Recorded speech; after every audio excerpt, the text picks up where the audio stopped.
Bueno, continuamos con la segunda clase de la fecha. Vamos a referirnos a cuáles son los métodos de diagnóstico mediante los cuales podemos reconocer las arritmias que luego vamos a llegar a desarrollar.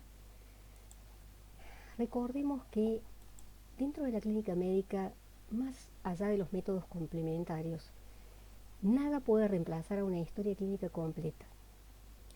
Si bien es cierto que en el desarrollo de arritmias de distinta naturaleza, muchas veces el paciente puede ser oligosintomático o asintomático, interrogar es esencial.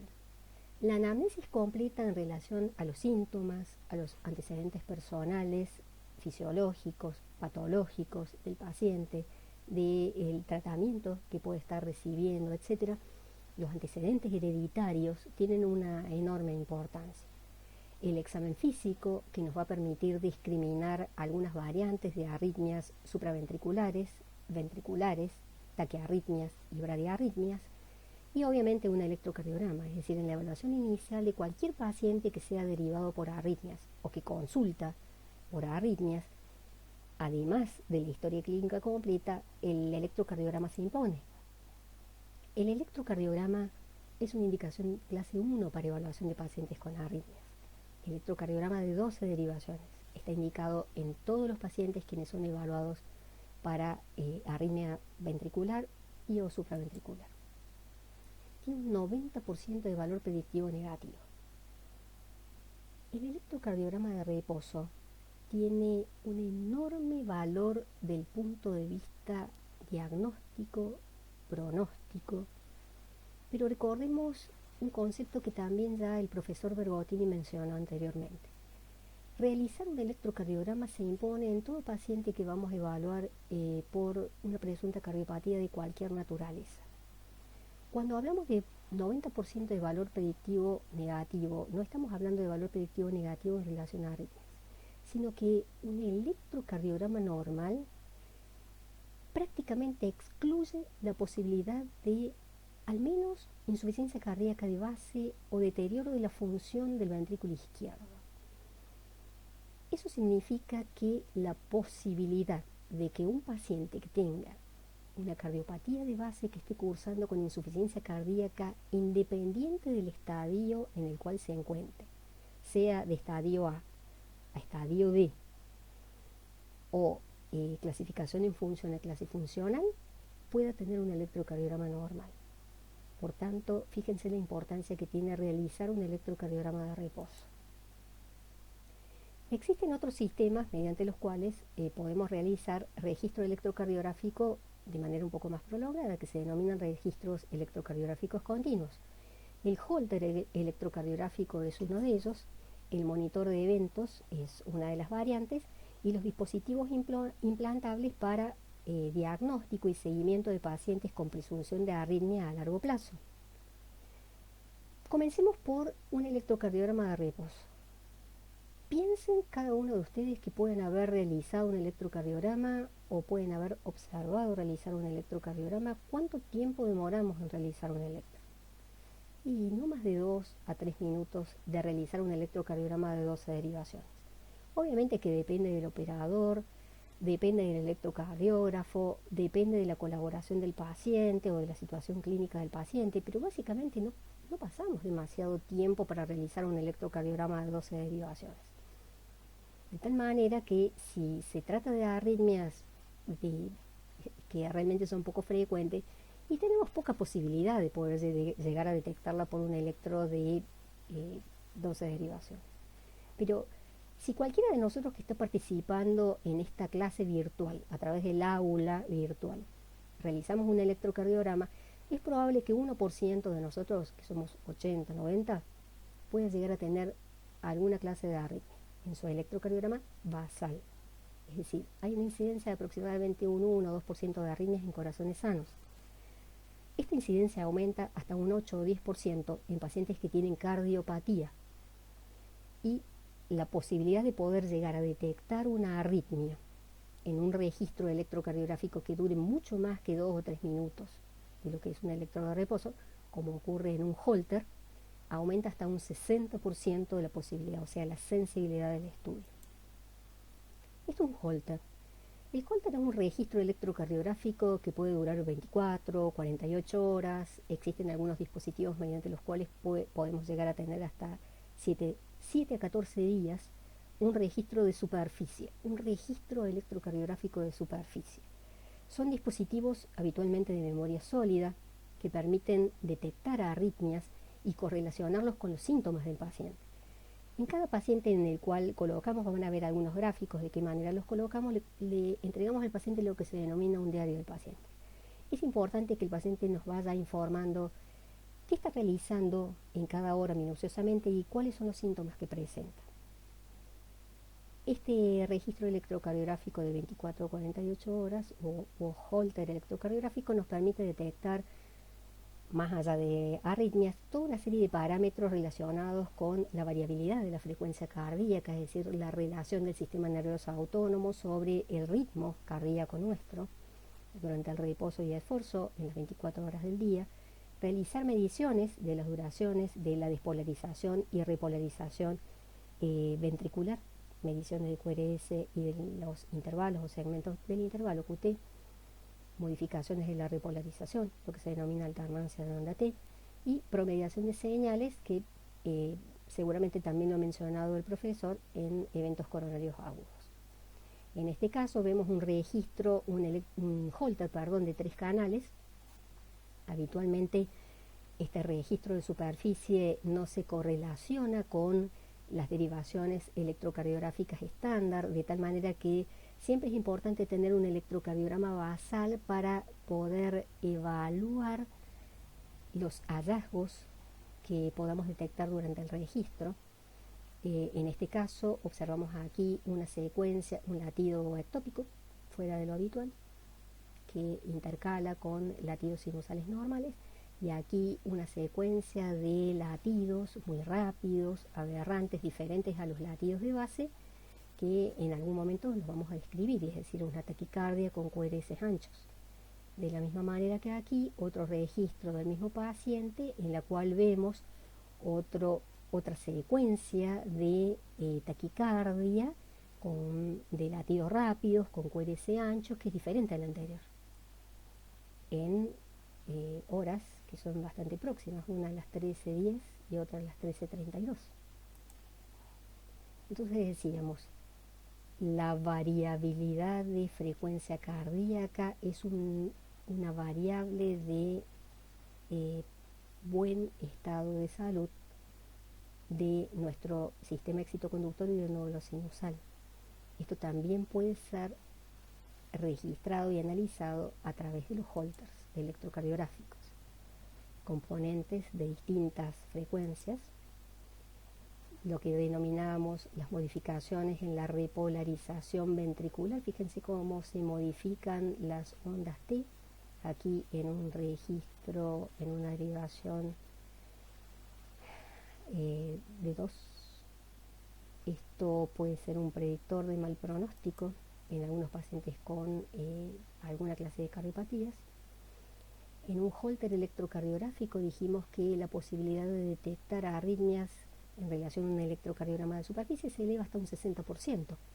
En un paciente con insuficiencia cardíaca puede haber una prevalencia de hasta un 95% de arritmias ventriculares, más de 10 extrasístoles ventriculares por hora. Y hay una alta prevalencia de registros de taquicardias ventriculares no sostenidas. Todo esto evidentemente son predictores pronósticos, que por otra parte también nos inducen al tratamiento, a seleccionar el tratamiento de nuestros pacientes con insuficiencia cardíaca.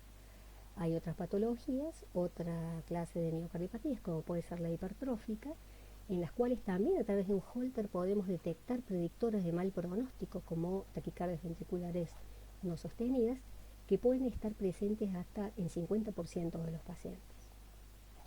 En el caso de la enfermedad de Chagas, también cuando se desarrolló la clase de insuficiencia cardíaca, hablamos de la importancia de la enfermedad de Chagas en nuestro país como causa de enfermedades, no solamente del miocardio y desarrollo por tanto de insuficiencia cardíaca, sino como productor de enfermedad de distintas estructuras del sistema excitoconductor cardíaco, desde el nódulo sinusal hasta las ramas de conducción. Es decir, recordemos que la enfermedad de Chagas puede producir enfermedad del nódulo sinusal, del nódulo auriculoventricular y bloqueos de rama. La más común, rama derecha y hemirrama anterior izquierda, anterosuperior izquierda del sistema excitoconductor. Por tanto, también el Holter electrocardiográfico nos permite detectar arritmias ventriculares, que pueden ser estables o no, depende de los casos, y por otra parte, detectar modificaciones de la arritmia ventricular en situaciones como pueden ser ejercicio físico, estrés mental y la relación de este tipo de arritmias con el reposo. Este gráfico nos muestra a un paciente hipotético en el cual lleva el monitor. Son habitualmente grabadores portátiles livianos. En los inicios tenían hasta 2 kilos. Este grabador portátil, que como decíamos tiene memorias sólidas, se conectan al paciente a través de electrodos que se adhieren a la piel del paciente. Esto están adheridos a la piel del paciente, no a la remera que tiene el paciente. Es decir, se prepara la piel del paciente, se limpia, se quita la capa de grasa que puede llegar a existir, se adhieren los electrodos, depende de qué cantidad de electrodos. Aquí hay 3, pero puede haber 12 en total, que se colocan en distintas posiciones. A través de estos electrodos se produce la conexión al grabador. Existe un sistema a través del cual el paciente lo porta e inclusive puede adherirlo con un cinturón para darle más estabilidad, y el paciente desarrolla su vida normal. Aquí vemos otro tipo de grabador y de qué manera en un maniquí se han colocado electrodos de diferentes colores en posiciones diferentes, remedando a las derivaciones estándar. Electrodo de miembro superior derecho, izquierdo, miembro inferior derecho en negro, izquierdo en verde y algunas derivaciones precordiales, 6 precordiales. Todas ellas conectadas al grabador portátil. Una vez que el paciente se retira, la memoria sólida, que pueden tener distintos tipos de formatos, magnéticos, etc., habitualmente se analizan en PC o en muchos casos inclusive se pueden teletransmitir. Un técnico generalmente suele desgrabarlo y un médico o personal entrenado analiza el registro de las 24 horas. Evidentemente, cuanto mejor es la calidad del registro, más confiable los hallazgos, y siempre, como decíamos, correlacionándolos con el diario del paciente. Una hojita en la cual le solicitamos al paciente que nos explique hora por hora qué es lo que está haciendo, cuándo se acuesta, cuándo se levanta y particularmente cuál es la hora en la cual tiene síntomas. Si toma medicamentos, cuáles son y a qué hora. ¿Cuáles son las indicaciones clínicas de realizar un Holter electrocardiográfico? Básicamente en todas aquellas situaciones en las cuales podamos tener o requerir diagnóstico o confirmación de síntomas que pueden tener un origen cardíaco, sean alteraciones de la conciencia, como pueden ser mareos, presíncope o síncope, caracterización de taquiarritmias, sean sostenidas o no sostenidas, y sean supraventriculares o ventriculares, e inclusive síntomas sugestivos de isquemia miocárdica. También en las clases que se han desarrollado sobre enfermedad coronaria, el profesor desarrolló el tema de la isquemia silente. También el Holter electrocardiográfico puede llegar a tener valor para el diagnóstico de eventos de isquemia silente que obviamente se pueden producir en pacientes con antecedentes o no, pero en los cuales puede existir sospecha de enfermedad coronaria silente. También el Holter puede estar indicado para estratificación de riesgo y pronóstico en pacientes que tienen cardiopatía. Ya habíamos hablado y comentado en algún caso en miocardiopatías, puede ser chagásica, miocardiopatía hipertrófica, pacientes con insuficiencia cardíaca y pacientes post-infarto agudo de miocardio. Las arritmias en un paciente con infarto agudo de miocardio, que son la principal causa de muerte, como dijimos, en fase prehospitalaria y hospitalaria, también son causa de muerte en pacientes post-infarto agudo de miocardio en distintas etapas. Y la otra indicación clínica del registro Holter es en la evaluación del tratamiento. Si hemos utilizado antiarrítmicos para evaluar la eficacia del tratamiento antiarrítmico. También se puede utilizar en pacientes para control con marcapasos con dispositivos eléctricos cardíacos, sean marcapasos o cardiodefibriladores. En los pacientes que tienen isquemia, la eficacia del tratamiento antiisquémico, y también en pacientes que tienen en algunas arritmias muy alta prevalencia, como es la fibrilación auricular, para el control de la frecuencia ventricular. Pero también existe posibilidad de que en algunos pacientes un registro de 24 o 48 horas no sea suficiente. En nuestro país no tenemos sistemas de registros de mayor duración, como pueden ser los registros de 7 a 14 horas, de 7 a 14 días, por los cuales pueden utilizarse lo que se denominan monitores de eventos. Los monitores de eventos son sistemas también de registros portátiles en los cuales pueden ser activados por directamente un botón. Por vía telefónica se realiza una telecomunicación con una central que registra la actividad del paciente. Si es un paciente que tiene síncope, pródromos, etcétera, esta activación del monitor permite que, y tiene memoria para que segundos antes del evento, del síntoma, se produzca el registro de estas situaciones durante el episodio y segundos después o minutos después de que se ha producido el evento. De tal manera entonces que por telecomunicación nosotros podemos llegar a registrar el evento. Pero existen otras situaciones, y también lo vamos a desarrollar en el capítulo de síncope. Hay pacientes en los cuales no encontramos la causa del síncope, pero la sospecha de que pueda llegar a tener un origen arrítmico es alta. En estos casos pueden utilizarse circuitos cerrados, como son los recorders, son simplemente sistemas de holters, dispositivos que se implantan en el paciente, que se pueden mantener inclusive hasta un año. Esto es un loop recorder de una marca comercial.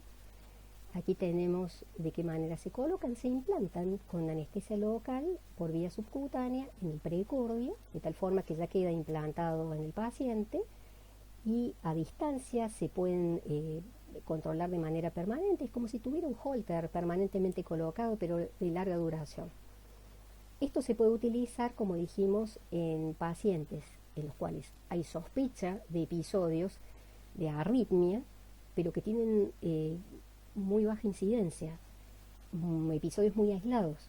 Entonces, en este caso, los loop recorders son sumamente útiles en pacientes que tienen síntomas esporádicos, que están sospechados de estar relacionados a arritmias, tales como síncope, y cuando no se puede no hay una correlación directa entre síntomas o cambios del ritmo que hayan sido diagnosticados por los métodos convencionales, como puede ser el electrocardiograma o Holter. Existe hoy por hoy la telemetría, que en nuestros tiempos de aislamiento y de confinamiento obligatorio por la pandemia son de utilidad, como son las teletransmisiones por distintos sistemas, por transmisión por ondas de radios, láser, telefonía o internet, a través de los cuales podemos controlar a pacientes de riesgo, fundamentalmente pacientes con dispositivos eléctricos cardíacos. Y por último vamos a recordar la prueba de esfuerzo graduada, que también fue mencionada por el profesor Bergottini en la importancia en diagnóstico de enfermedad coronaria. Las pruebas ergométricas graduadas o el esfuerzo graduado, sea a través de bicicleta, puede ser a través de sistemas computarizados en cicloergometría, a través de los test cardiopulmonares en bicicleta o en cintas deslizantes con la utilización de máscaras. Esto es una cinta deslizante y con programas automáticos nos permite provocar arritmias. Tiene indicación la prueba de esfuerzo. Uno por allí dice, ¿no será un procedimiento de riesgo? Sí, evidentemente, así como hay situaciones que contraindican una prueba de esfuerzo, como fue la estenosis aórtica, ya previamente diagnosticada en alguna clase anterior. La indicación de la prueba de esfuerzo es una indicación de clase 1 en pacientes adultos que puedan tener arritmia ventricular, pero tienen una probabilidad intermedia o alta de enfermedad coronaria. Es decir, presumimos que tiene enfermedad coronaria como causa de la arritmia ventricular. O bien, en pacientes en los cuales, independiente de edad, puede ser útil en pacientes que tienen arritmias ventriculares conocidas o sospechadas, por ejemplo, síncopes que presumimos que pueden haber sido provocados por arritmia ventricular y que son inducidas por el ejercicio, es decir, aquellas situaciones en las cuales la descarga adrenérgica o catecolaminérgica puede ser inductor de arritmia ventricular. ¿Qué mejor manera de estimular el sistema nervioso simpático que a través de esfuerzo controlado? Para eso, la prueba de esfuerzo graduada es una indicación clase 1. Indicación de clase 2, cuando hay que evaluar tratamiento médico o de ablación en arritmias ventriculares inducidas por ejercicio. Y clase 2B en pacientes que pueden llegar a tener alguna clase de arritmia ventricular, pero que tienen una baja probabilidad de enfermedad coronaria, o bien que pueden tener extrasístoles ventriculares aisladas. En muchos casos, ante una falta de accesibilidad suficiente a registros Holter y demás, muchas veces utilizamos en la práctica la prueba de esfuerzo para evaluación de tratamiento antiarrítmico que tienen este tipo de arritmias ventriculares o supraventriculares aisladas, inclusive sin formas repetitivas, pero que son muy sintomáticos. Existen otras técnicas electrocardiográficas que se pueden llegar a utilizar, como son, como dijimos, la evaluación de la variabilidad de la frecuencia cardíaca, la alternancia de la onda T o los electrocardiogramas de señal promediada, que son utilizadas, podemos llegar a desarrollarlas después, en algunas situaciones puntuales como son situaciones de enfermedad coronaria.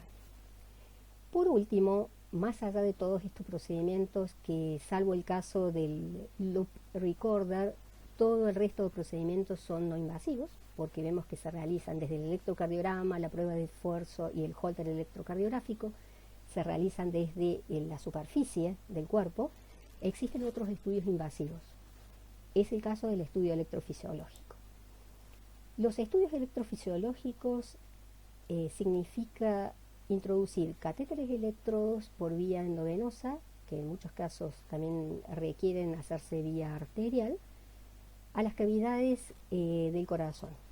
A través de la introducción de estos catéteres electrodos, que son deflectables, en este caso por un acceso femoral, el electrofisiólogo introduce catéteres a través, como dijimos, de vía femoral, por vía endovascular, por vía endovenosa, a través de vena cava, ingresa a las cavidades derechas y a través de la aplicación de estímulos y catéteres que pueden llegar a tener un número variable de polos, 1, 2, 4, 10, podemos estudiar las propiedades electrofisiológicas de cada una de las partes del sistema excitoconductor normal. Estos son los catéteres deflectables. Aquí el electrofisiólogo está colocando uno, generalmente se coloca 1, 2 o más, inclusive la vía, el acceso vascular se puede realizar desde venas yugulares. Aquí se está realizando la conexión del catéter con el extremo proximal para realizar la deflexión, o sea, modificar la dirección del extremo distal de los catéteres. Las pantallas a través de las cuales podemos obtener registros endocavitarios por la captación de señales endocavitarias, un registro endocavitario, y aquí la correlación con electrogramas de superficie. Y esto es un sistema de estimulación a través del cual estos catéteres electrodos no solamente sensan las señales endocavitarias, sino que también pueden estimular y de esta manera evaluar circuitos de reentradas ubicados en cada una de las partes del sistema excitoconductor, sea a nivel de aurícula derecha, ventrículo derecho o ventrículo izquierdo inclusive, a través de lo que se denomina punción transeptal, es decir, pasando un catéter desde la aurícula derecha a la aurícula izquierda, generando una comunicación interauricular artificial o punzando el septum interauricular. El estudio electrofisiológico en enfermedad coronaria tiene particular importancia dado que pacientes post-infarto agudo de miocardio, después de 60 días, quienes tienen arritmia ventricular y han quedado con fracciones de eyecciones severamente reducidas, es decir, iguales o por debajo de 30% de fracción de eyección del ventrículo izquierdo, la posibilidad de muerte arrítmica es alta y por tanto indicamos estudios electrofisiológicos tratando de inducir arritmia ventricular. La finalidad es poder llegar a indicar dispositivos eléctricos cardíacos que, más allá de la función de marcapasos, tienen la capacidad de censar de manera permanente la actividad eléctrica del corazón, detectar arritmias potencialmente malignas y tratarlas por vía endocavitaria.